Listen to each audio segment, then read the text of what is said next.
Welcome all. In this video, we're going to see in detail about chapter 5, that is lines and angles. Over here, we are going to see about certain terms that are involved in this whole chapter, starting with the line. A line is a straight path of points that has no end point or no starting point.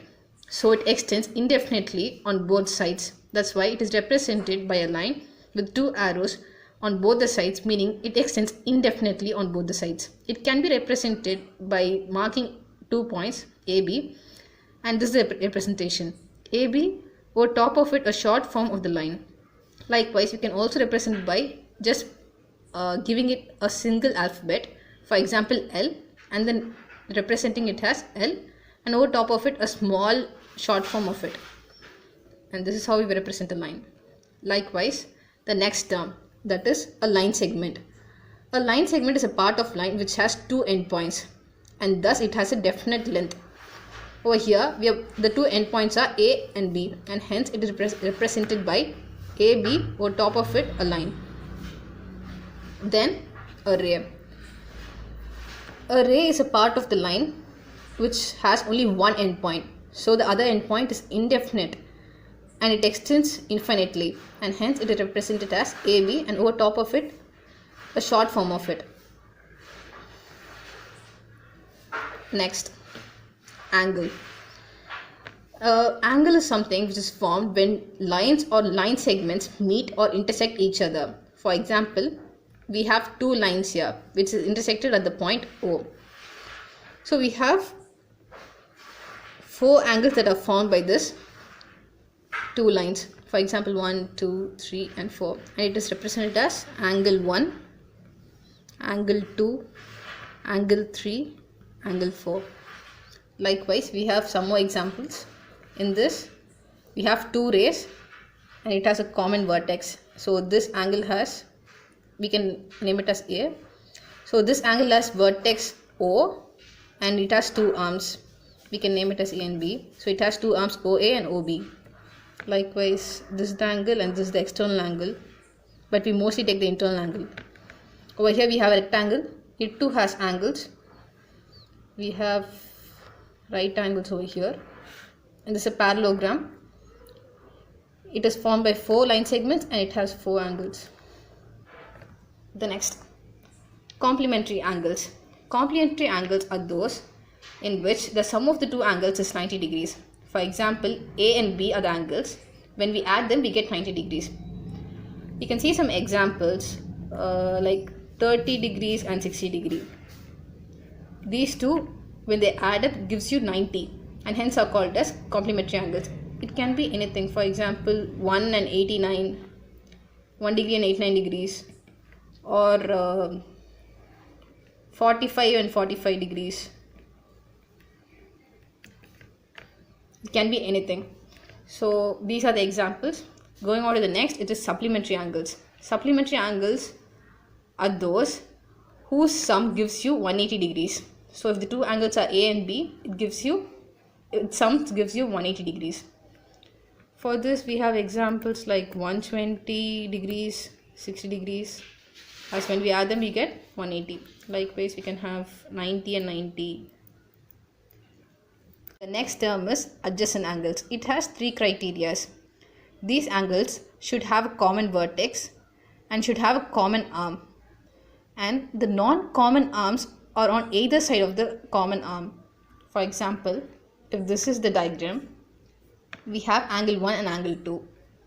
So it has a common vertex, for example A. We can name it A, B and C. So these two angles have a common vertex. So the first criteria is fulfilled. And it has a common arm, that is OB. Likewise, the non-common arms are on the either side of the common arm. For example, OC is on the right hand side of OB and OA is on the left hand side of OB. And hence, angle 1 and angle 2 are adjacent angles.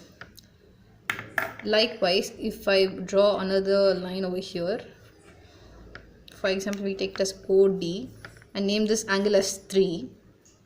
We can see that angle 1 and angle 2 also has a common vertex, that is O, and it has a common arm, that is OA, and hence as it fulfills the criteria for adjacent angles, angle 1 and 3 are also adjacent angles.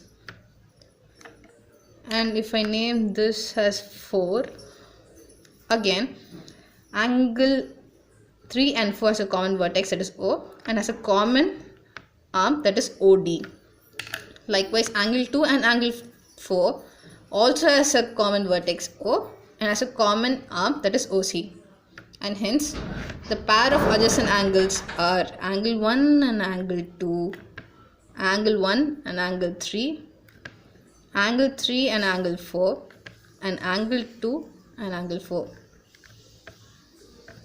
Likewise, the next term, that is a linear pair. It is a pair of adjacent angles whose non-common sides are opposite rays. That is, for example, in this diagram, angle 1 and angle 2 are adjacent angles and its non-common sides, that is, if I name it as O, A, B, C and D, and this is E. Angle 1 and angle 2 has common vertex O and has a common arm, that is OB. But its uncommon, that is non-common sides, for example OA and OC, are exactly on the opposite sides, forming a straight line. And hence it's called as a linear pair. And also the angles in a linear pair are supplementary. As we already seen in this, if we have line AB and a point O, the whole angle in the line is 180 degrees. And hence, if we have angle 1 and angle 2, when we add them, the sum is 180 degrees, as the angle of a line is 180 degrees. Likewise, if we see angle 3 and angle 4, it has a common vertex E and the non-common arms are exactly on the opposite sides. So 3 and 4 are linear pair and they are supplementary as well.